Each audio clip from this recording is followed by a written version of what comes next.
Que a graça e a paz do nosso Senhor e Salvador Jesus Cristo esteja contigo, tá, meu querido? É, eu creio que não sou apenas um coringa aqui, cobrindo uma lacuna, porque Deus tem tudo sob seu controle, amém ou não? Aprove a Ele que esta noite eu estivesse aqui, para de alguma maneira estar falando ao seu coração. Tem algo que Ele quer falar contigo. Na realidade, eu não sei, mas eu sei que Ele vai falar contigo. Eu creio nisso, amém? Esse é o mês da família. O tema Construindo Famílias Saudáveis é a proposta. Nós lemos já a divisa deste mês da família, que está em Mateus no 7, versículo 24, que diz: todo aquele, pois, que escuta estas minhas palavras e as pratica, assemelhá-lo-ei a um homem prudente que construiu a sua casa sobre a rocha. Amém? Mas eu quero avançar um pouco no contexto deste versículo, lendo Mateus de 7 a 24, que diz o seguinte: todo aquele, pois, que escuta essas minhas palavras, repetindo, as pratica, assemelhá-lo-ei ao homem prudente que edificou a sua casa sobre a rocha. E desceu a chuva, e correram rios, e assopraram ventos, e combateram aquela casa, e não caiu, porque estava edificada sobre a rocha. E aquele que ouve estas minhas palavras, e não as cumpre, compará-lo-ei ao homem insensato, que edificou a sua casa sobre a areia, e desceu a chuva, correram rios, sopraram ventos, e combateram aquela casa, e essa casa caiu, e foi grande a sua queda. Deus aplica mais uma vez a palavra ao nosso coração. Quando me foi dada a oportunidade de estar aqui esta noite, antes de ontem, a gente começa a pensar, temos sim um tema, temos uma divisa, mas mesmo assim, cabeça de mensageiro, pregador, é invadida por uma tempestade de ideias. E o tema tempestade me soou muito forte. Bom, se desejamos família saudável, se essa é a busca, se esta é a proposta de todo esse congresso, é que sua família desenvolva, cresça com saúde, podemos também dizer que existem possibilidades de existir famílias aqui neste lugar, nesta noite, famílias que estão, de certa forma, doentes, famílias que precisam ser restauradas. Não sei se é o caso da sua.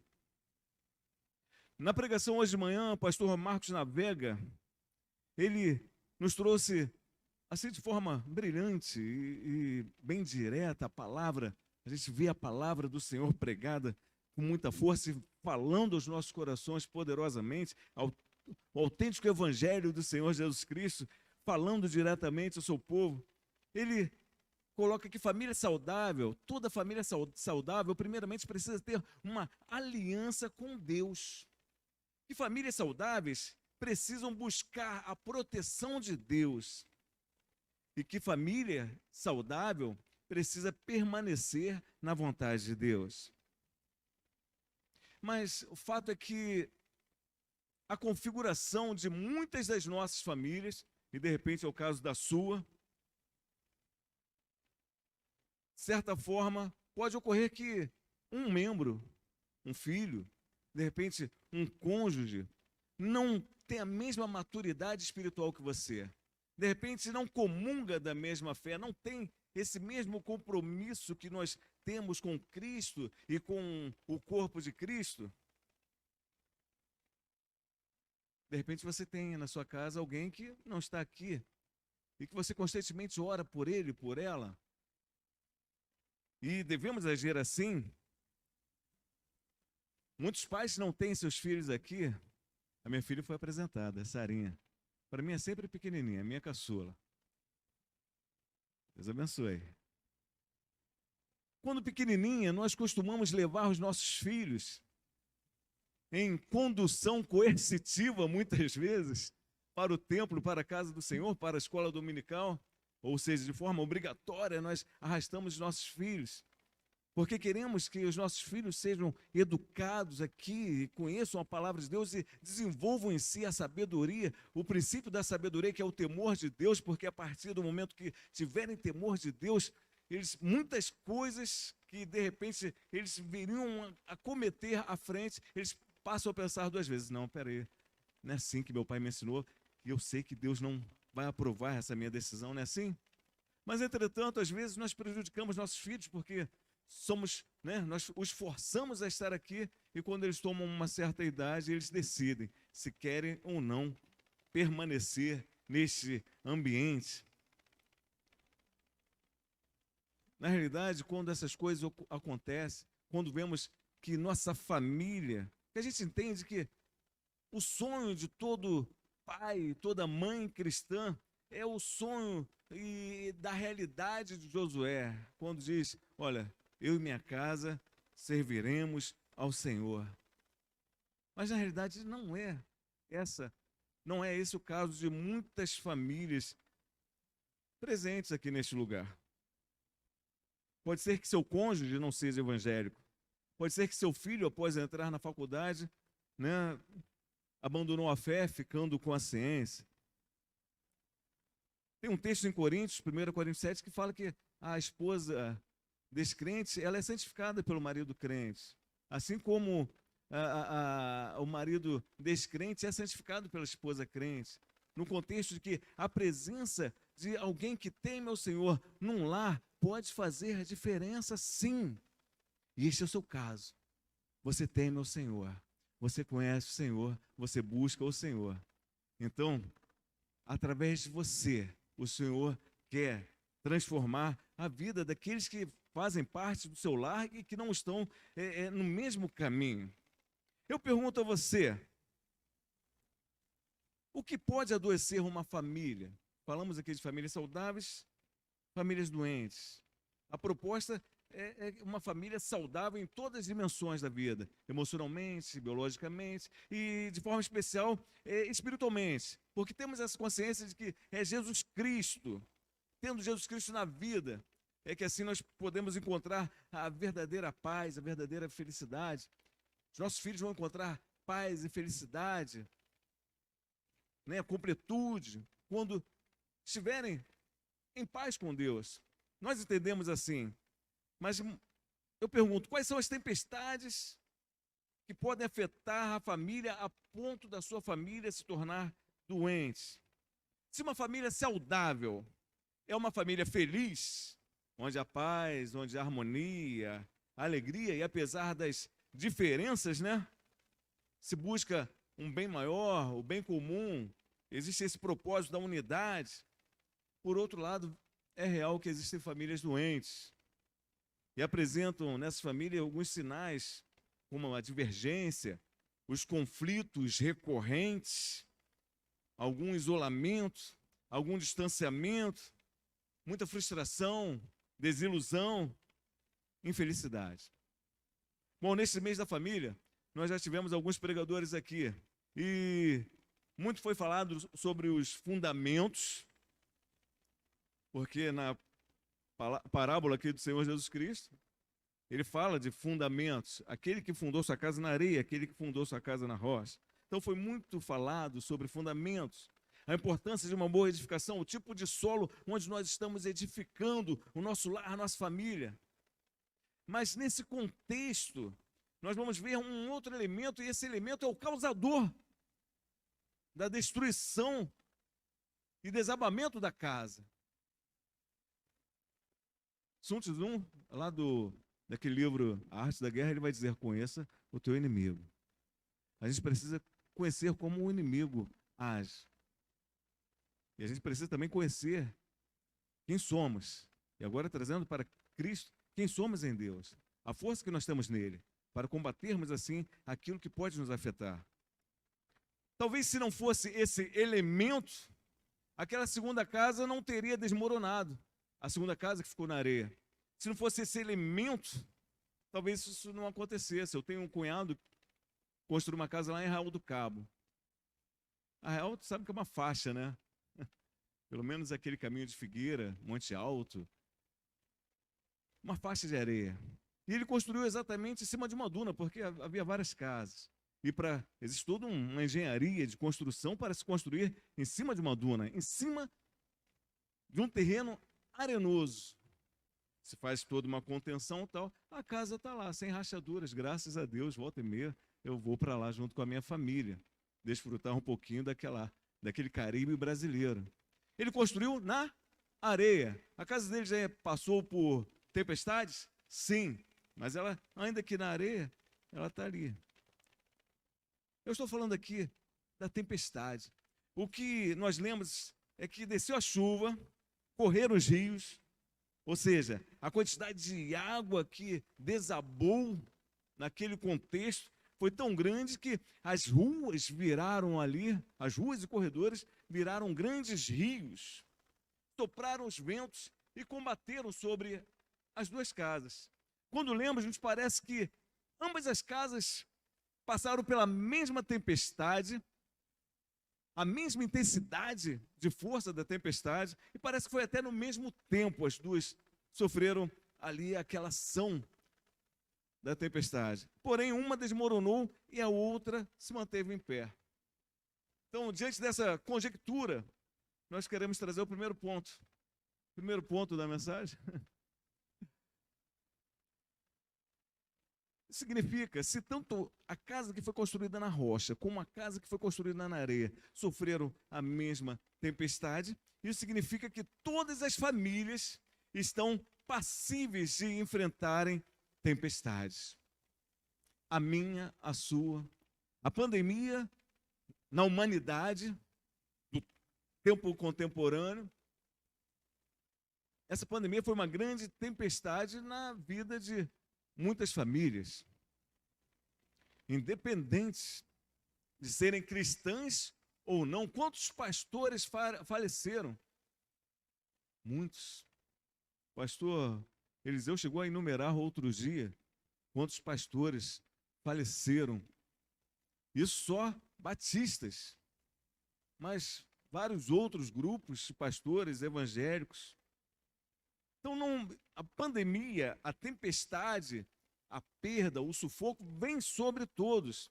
Primeiro ponto que eu quero trazer é esse: todas as famílias estão passíveis de enfrentarem tempestades. Vamos caracterizar aqui tempestade como um mal súbito que nos pega assim um pouco desprevenidos, que nos surpreende de uma hora para outra. Certos acontecimentos na nossa vida são assim. E acontecem, e de certa forma, que geram em nós muita dor, muita tristeza. Nós não podemos fugir dessas coisas que sobrevêm a todos. Mas a casa só cai quando quando deixamos que tais acontecimentos entrem dentro de nós. A tempestade se dá de forma externa ao interior da casa. Você é casa. Você vai enfrentar muitas tempestades no decorrer da sua vida. São externas. Mas se você permitir que essa tempestade entre dentro de você, essa tempestade vai devastar a sua fé e vai devastar a sua esperança. Isso acontecendo, a casa cai. Nós não cansamos de citar o que Jesus Cristo nos diz lá em João 16:33, né? É a palavra do Senhor Jesus Cristo: no mundo tereis aflições, mas Ele mesmo diz: tens bom ânimo.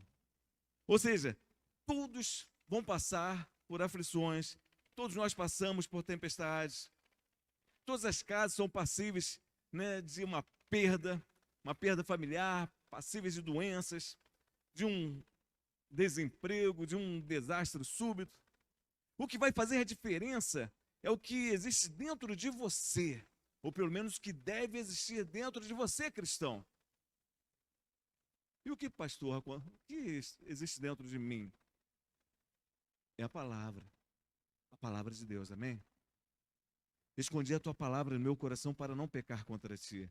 Então, eu não vou blasfemar gritando que Deus não existe, que Deus não me ama, que Deus me abandonou diante do caos que me assola. Não será essa a minha atitude.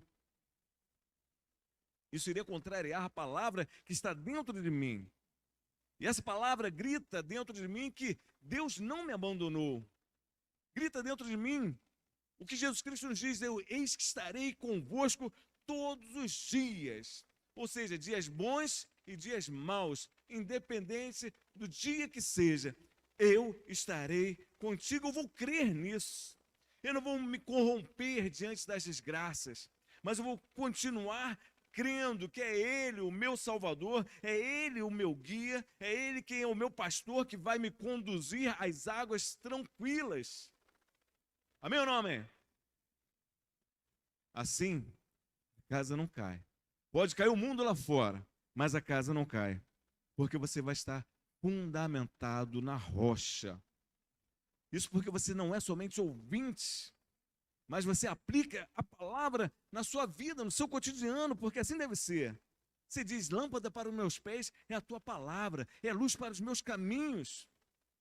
E através da apropriação e aplicação da palavra de Deus no seu coração, você vai dizer assim: o Senhor é comigo.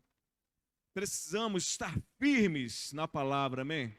Precisamos estar firmes na palavra durante as tempestades da vida. Isso fará toda a diferença. O que fará a diferença entre desmoronar ou não, não é a proporção, a força da intempérie, da chuva, não. O que fará a diferença é exatamente a sua fé. É a palavra que está dentro de você. É a palavra que vai te manter de pé. É a palavra que vai manter a sua família de pé. Eu, em 2005, me formei em Geografia pela Fundação Universidade Federal lá de Rio Grande, lá no Rio Grande do Sul. Tive uma professora chamada Nízia. Meu Deus do céu, ninguém gostava dela. Eu não me importava, não. Ela era minha professora de climatologia e meteorologia. E algumas coisas a gente não esquece, né? A gente mantém firme, apesar do tempo, né? Tem coisas que a gente não esquece. Memoriza. Ela mostrava a dinâmica do clima. Ela mostrava as massas de ar fria, né? Invadindo assim muitas vezes a costa, pegando ali aquela massa de ar quente e elevando a massa, porque a massa de ar fria ela é mais pesada. Então a massa de ar quente sobe, e nisso que sobe, por ser quente e úmida, aí ela se precipita, ela forma aquelas nuvens chamadas cumulonimbus, aquelas imensas nuvens escuras, cinzas, horrendas, são sinais de grandes tempestades. Algum professor de geografia aqui, não? Algum professor de geografia? Não, né? Pois é. Então é sinal de tempestade. E é interessante a gente pensar nisso. Hoje tem como se prever uma tempestade. Existem satélites artificiais que estão lá na camada da atmosfera, exosfera, a 600 quilômetros da Terra, numa temperatura de mais de 1000 graus.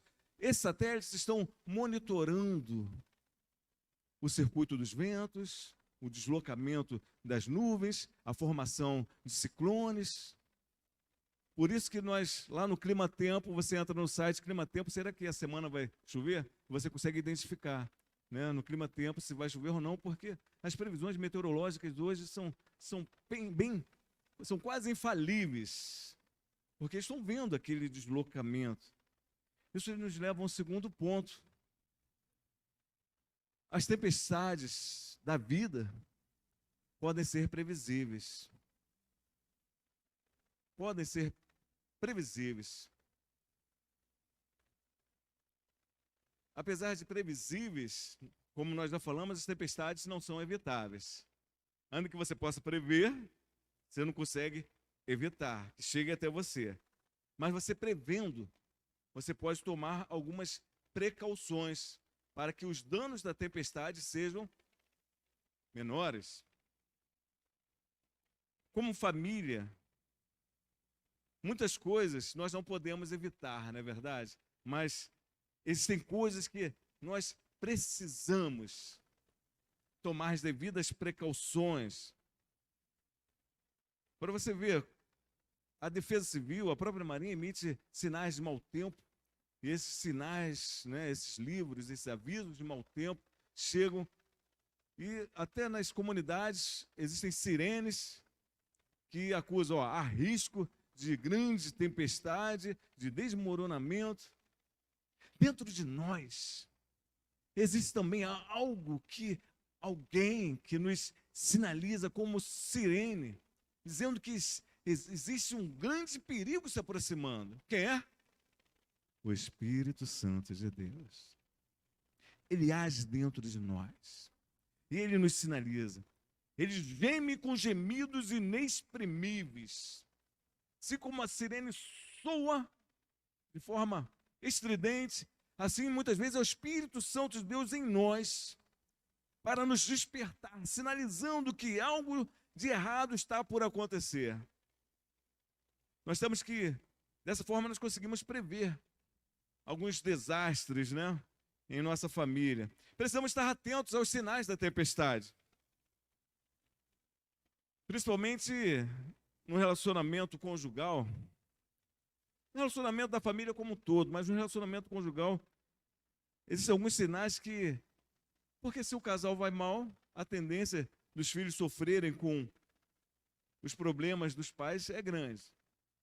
Então, o casal, a família, né, o marido e esposa, o casal, precisa estar firmado na rocha. E existem alguns sinais que mostram sinais de tempestade. Quando você percebe que as suas preocupações são ignoradas pelo outro, isso pode ser um sinal. Porque em família nós devemos nos preocupar uns com os outros, com os anseios uns dos outros, tanto os cônjuges entre si, como também os filhos. Então, se alguém está ignorando tais preocupações dentro da família, pode ser um sinal de que alguém não está bem. Você, marido e esposa, quanto tempo vocês não se relacionam? Aqui tem menores, por isso vou. Quanto tempo? 2 meses, 3 meses? Pode ser um sinal de que as coisas não estão bem. É todo dia 5, dia do pagamento? Só no dia do pagamento? Sinal de que a coisa não está bem. Pode ser um sinal. Marido e esposa precisam dessa intimidade, estarem juntos. Isso fortalece o relacionamento conjugal. Agora, se de repente a esposa se sente sozinha dentro de casa, mesmo estando ali acompanhada, a esposa está se sentindo, ou o marido está se sentindo sozinho, tem alguma coisa errada. É como estar sozinho no meio de uma multidão. Vocês deixaram de brincar? Acabou a diversão na sua casa? Vocês já não conseguem mais rir juntos? Pode ser um sinal. Está vindo uma frente fria, avançando sobre o seu relacionamento, que pode provocar desgraças. Vocês não são mais confidentes um do outro, porque o relacionamento precisa haver essa transparência. Os filhos também precisam ter confiança de que o pai vai ceder o ouvido, os pais vão ceder o ouvido, e aquela confiança de que eu posso contar por o meu pai o que está acontecendo, que ele não virá com pedras sobre mim, mas pelo contrário, ele vai me ajudar a resolver esses meus problemas interiores. Mas muitas vezes as pessoas deixam de se confidenciar com o seu cônjuge e passam a se confidenciar com o seu vizinho, sua vizinha, acaba sabendo tudo da sua vida. Aí você passa na rua, você vê uns olhos te seguindo, o que está vendo? Virei Big Brother, mas é porque aquela cumplicidade foi afetada. Você está se sentindo negligenciado dentro de casa? Você se isolou por estar solitário, machucado? De repente uma palavra dura, uma palavra pesada. Isso afetou, e mulher tem essa mania de guardar coisas dentro de si e fica ali anos, décadas e parte para o túmulo com aquelas mágoas no coração. Tudo que o seu parceiro faz, seu cônjuge faz, te irrita, seus filhos te irritam. Será que há mais crítica do que elogio no seu casa? Isso pode ser sinal de que a coisa não está bem. Só crítica, só crítica. Nossa, quer um elogio para quebrantar. Há um segredo entre vocês? Há segredos? A senha do seu celular é a pata do cachorrinho? Hein? É? Sinal de que a coisa está ruindo. Porque casal, na senha, meu celular fica aberto, assim como o da NET. Fica aberto. Ela tem total liberdade para pegar e fazer o que bem, buscar qualquer coisa. Porque ela nem precisa disso por conta da confiança que temos um no outro. A casa de vocês passou a ser tipo um hotel, a pessoa só vai para comer, dormir, abastecer? Ou a casa, sua casa, é um campo de guerra, onde você só entra para brigar, para discutir. E nisso de discutir, chega às vezes que você não quer nem mais discutir. Ao invés de discutir, você simplesmente pega seu travesseiro e vai para o sofá ou vai para o quarto das crianças.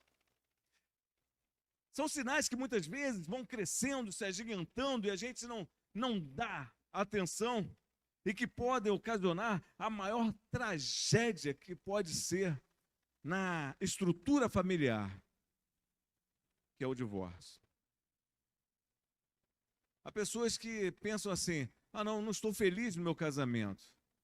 Eu não estou feliz no meu casamento. Já vi pessoas simplesmente optando pelo divórcio por não se sentirem felizes no casamento. Eu vou dizer o seguinte: mais importante que a sua felicidade é o seu casamento. Restaure. Restaure a união da sua família. Restaure o vínculo com o seu esposo, com seus filhos. A família é muito mais importante que o seu, eu não estou feliz. Ninguém vai dizer amém por isso. No lar a gente precisa restaurar, a gente precisa cultivar o diálogo, um diálogo pacífico, um diálogo sincero. Esses sinais que eu coloquei aqui, sinais de frente fria avançando, e nós, conforme eu coloquei aqui, frente fria vai gerar tempestade. São sinais de tempestade. Nós podemos amenizar isto buscando restaurar o diálogo dentro do lar. Os pais conversarem de forma pacífica, sincera, amorosa com seus filhos, assim como a esposa com seu cônjuge. Eu estava vendo uma história muito interessante.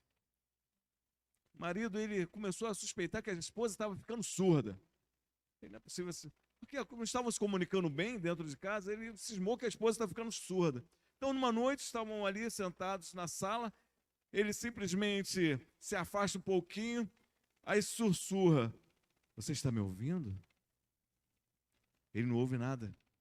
Aí ele chega, dá um passo à frente e pergunta mais uma vez: você consegue me ouvir? Ele não recebe nenhuma resposta.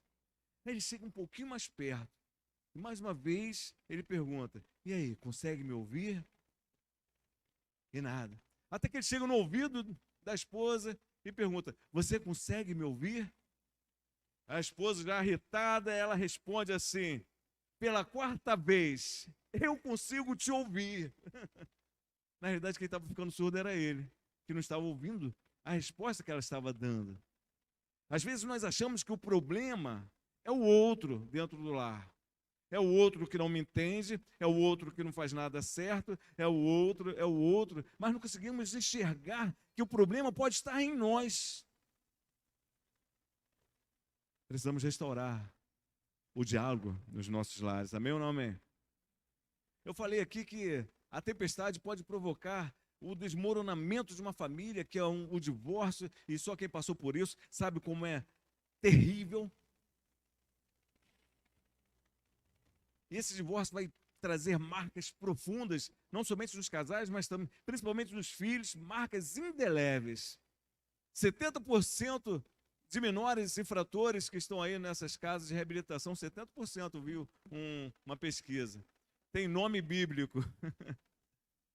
70% tem nome bíblico. É o Ezequiel, é o Eliseu, é o... Mas quem? Abraão. Mas por quê? Porque cresceram no lar cristão, mas no lar cristão desajustado. E é o que mais existe. Lares cristãos têm os princípios, entretanto, permitem que as tempestades cheguem e causem, assim, a grande devastação. Bom, nós devemos ficar atentos a esses sinais, conforme eu já coloquei aqui. Ficar atentos também com relação a chuvas isoladas. Não acontece muitas vezes, está chovendo aqui, mas lá no Pilar não está chovendo. Parece, o que houve? Chuva isolada. Pilar, aconteceu uma enchente. Acontece direto isso. Morei no Pilar. Mas aqui, a chuva só foi um chuvisco. Chuvas isoladas. Às vezes é comum, dentro do lar, estar apenas um membro da família está passando por uma tempestade existencial. A pessoa está perdida, sem rumo, sofrendo sozinha. Às vezes um filho sofrendo sozinho, às vezes a esposa sofrendo sozinha, perdida, precisando às vezes de um abraço. Ao invés de você dizer assim, eu te disse que não ia dar certo, diga assim, olha, estamos juntos. Diga, estamos juntos, conte comigo, é muito melhor você se fazer presente.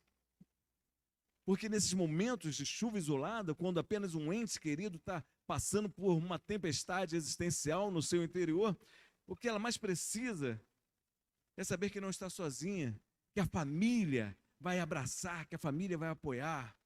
Por isso nós vamos voltar aqui à palavra, sabemos que é a palavra que vai manter essa casa de pé.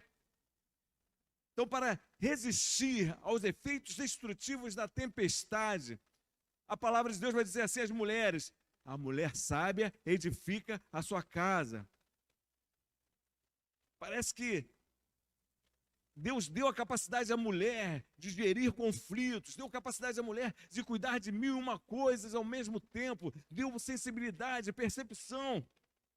E a mulher, é você que pode edificar a sua casa. É você. Mas mediante a palavra do Senhor. Mas a mulher sabe, pastor. A palavra de Deus vai dizer, olha, se você, Tiago, capítulo 1, versículo 5, se algum de vós tem falta de sabedoria, peça a Deus, porque Deus dá a todos de forma liberal. Se você não sabe lidar com o seu filho na adolescência, se você não consegue lidar com o seu marido na andropausa, se você não consegue lidar com a sua esposa na menopausa, pede sabedoria a Deus que Ele dá. Seja sábia o bastante para frear a língua e buscar uma saída para resgatar o casamento. Peça a Deus essa sabedoria. Olha só o que diz a palavra do Senhor. Semelhantemente, vós mulheres, sede sujeitas aos vossos próprios maridos, para que também, se alguns não obedecem à palavra, se seu marido não pertence a uma comunidade evangélica, se seu marido não é crente, conforme nós falamos aqui, não é crente, se seu marido não comunga da mesma fé que você, pelo teu porte, de suas mulheres, eles sejam ganhos pela palavra. Então você não pode condenar o seu marido ao inferno, dizendo, você vai para o inferno se continuar assim. Não. Você vai ganhá-lo com a sua postura, com o seu tratamento, quando você deixa que o Senhor, o Espírito Santo de Deus, haja em você. E os homens? Falei as mulheres, e os homens? Sábio é um homem, Provérbios 19:11, sábio é um homem que consegue controlar seu gênio, e sua grandeza está em ser generoso e perdoador para com os que o ofendem. Sábio é um homem que consegue controlar o seu gênio. Eu sou ogro mesmo. Eu sou assim mesmo. Controle seu gênio. Controle seu temperamento. Seu temperamento pode estar causando problemas dentro da sua casa. Está matando a alegria da sua esposa. Está trazendo traumas aos seus filhos. Controle seu gênio. Você é servo de Deus. Seja sábio. Igualmente, vós maridos, coabitai com as suas esposas com entendimento, dando honra à mulher, como vaso mais fraco, como sendo vós os seus coerdeiros da graça de vida, para que não sejam impedidas as vossas orações. 1 Pedro 3,7. Sua oração não tem valor nenhum aqui dentro se você não tratar a sua esposa com dignidade, com amor. Sua oração não chega. Não adianta aqui se postar e... Não adianta. Você precisa ser um agente de edificação da sua casa. tratando seus filhos, tratando suas esposas com dignidade, com amor. E a todos, diz a palavra, se alguém não cuida dos seus parentes, especialmente dos da sua própria família, esse negou a fé e é pior que um descrente. 1 Timóteo 5,8. Isso é para todos. Se você não cuida dos seus, se você não cuida do seu pai idoso, sua mãe idosa, se você não se preocupa, se você fala assim, perturba a beça, se você não tem paciência com a caduquice, né? Aqueles sintomas da velhice, dos seus mais velhos, olha, está negando a fé. A Bíblia fala que você é pior do que o incrédulo. Sabe o que é isso? Vamos nos apropriar da palavra de Deus, amém? Voltando à tempestade, alguns filmes americanos aqui, rapidinho. Alguns filmes americanos você vê que as casas, elas sabem que aquela região são regiões onde muitos ciclones ou tornados passam, então as casas existem ali um abrigo anti-tempestade. Naquele abrigo existe gerador de energia, existe uma provisão, né, de alimento para os dias que vai ser necessário ficar naquele abrigo. Nós, servos de Deus, nós também temos um abrigo. Olha só o que diz o mesmo texto da nossa divisa e do nosso texto áureo aqui. Diz o seguinte, lá em Mateus, no capítulo 6, versículo 6, mas tu, quando orares, entra no teu aposento, fecha a tua porta e ora a teu pai que está em secreto, teu pai que vem em secreto te recompensará publicamente. Esse é o nosso abrigo. Entrar no seu quarto, falar com Deus, colocar diante de Deus as suas angústias, as suas lutas, as suas dores. Pedir a Deus sabedoria para lidar com as diferenças, as incompatibilidades. É no quarto e não na porta do vizinho. É questionando com Deus, é abrindo o coração para com Deus. É ali que você vai se erguer vitoriosa. Quando você está de joelho, a sua família está de pé, como diz a música.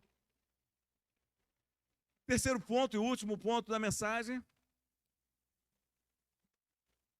que tem como título características da tempestade. Nós já falamos aqui que todas as famílias são propensas, suscetíveis, passíveis a passarem, a enfrentarem tempestades.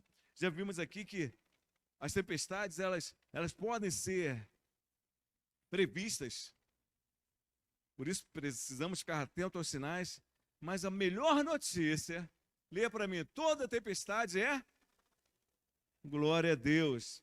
Em tudo nós somos atribulados, mas não angustiados, perplexos, mas não desanimados, perseguidos, mas não desamparados, abatidos, mas não destruídos. 2 Coríntios 4, 8, 9. Mas o mesmo texto vai dizer o seguinte, porque nós não prestamos atenção nas coisas que se veem. Vai dizer que essa pequena e passageira tempestade, ou seja, tempestade é passageira, essa pequena e passageira aflição que sofremos vai nos trazer uma glória enorme, eterna, muito maior do que o sofrimento. O que nós passamos de sofrimento nos fortalece. Você sai mais forte. Isso quando você aplica a palavra de Deus. Quando você está fundamentado na rocha, você vai sair mais forte da tempestade. E com uma experiência com Deus fora do comum.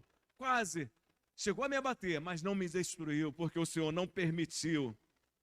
Porque o nosso foco, conforme diz 2 Coríntios 4, versículo 18, porque nós não estamos prestando atenção nas coisas que se veem. A tempestade, estamos vendo o quê? A tempestade se aproximando, a nuvem é negra, os sinais são ruins, mas nós atentamos para aquilo que não pode ser visto, que é a proteção de Deus. É a proteção de Deus. Tempestade pode vir, mas se Deus estiver comigo, Ele vai me livrar sim. Amém ou não?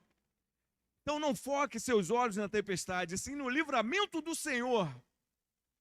Foque seus olhos no livramento que o Senhor vai providenciar no meio da tempestade, no olho do furacão. O Senhor vai trazer livramento. Tem alguém passando por tempestade aí? Tem alguém passando por luta? Não precisa levantar a mão, não. De repente você está passando, alguém da sua família está passando por tempestade. Mas saiba que, se você se colocar diante de Deus, e colocar essa luta diante de Deus, Deus ele pode trazer um novo tempo. O sol vai voltar a brilhar, amém ou não? O arco-íris surgirá, lembrando que o Senhor tem aliança contigo. E assim o Senhor vai conduzir você e sua família para um outro nível de intimidade com Ele. Se a casa já caiu, o Senhor é o construtor. Ele pode reerguê-la e agora é sobre a rocha. Você crê nisso, amém ou não? Ele pode restituir a você um lar de paz, um lar de alegria, se você colocá-lo em primeiro lugar na sua vida. Que Deus te abençoe. Feche seus olhos. Você está passando por lutas,